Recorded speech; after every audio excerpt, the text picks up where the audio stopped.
Водометы, слезоточивый газ и дымовые шашки. Центр Брюсселя стал полем боя между демонстрантами и стражами порядка. На улицы бельгийской столицы вышли протестовать около 40 тысяч человек, прибывших из всех стран еврозоны.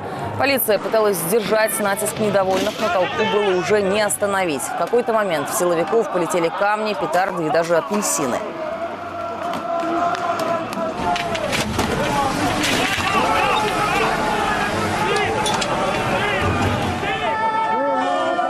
Остудить пыл разгоряченных манифестантов не помогли ни водометы, ни слезоточивый газ. Известно о 27 раненых с обеих сторон. Использовать в качестве аргументов кулаки демонстрантов вынудили низкие зарплаты и массовые увольнения.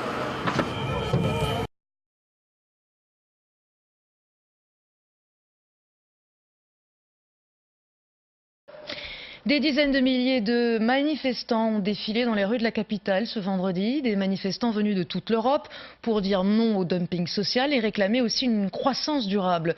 Pour les syndicats, cette première euro-manifestation est un succès. Eric Van Duyss, Xavier Gérard. Les dockers venus des ports d'Anvers et de Gand, violents, excessifs. Pendant toute la manifestation, ils cherchent l'affrontement avec les forces de l'ordre. Jets de pierres, de pavés, de poteaux ou de morceaux de bois. Les organisateurs sont dépassés.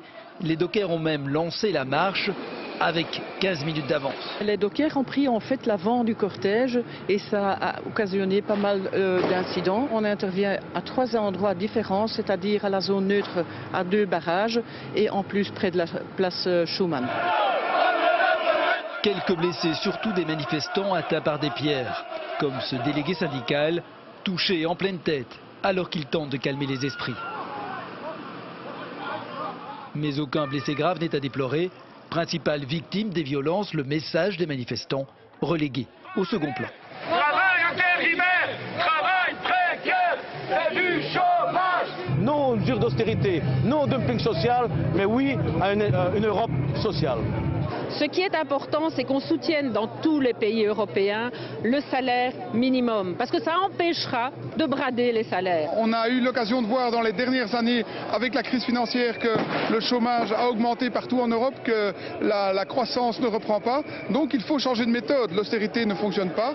Cette première euro-manifestation de l'année a rassemblé 50 000 personnes selon les syndicats, la moitié selon la police.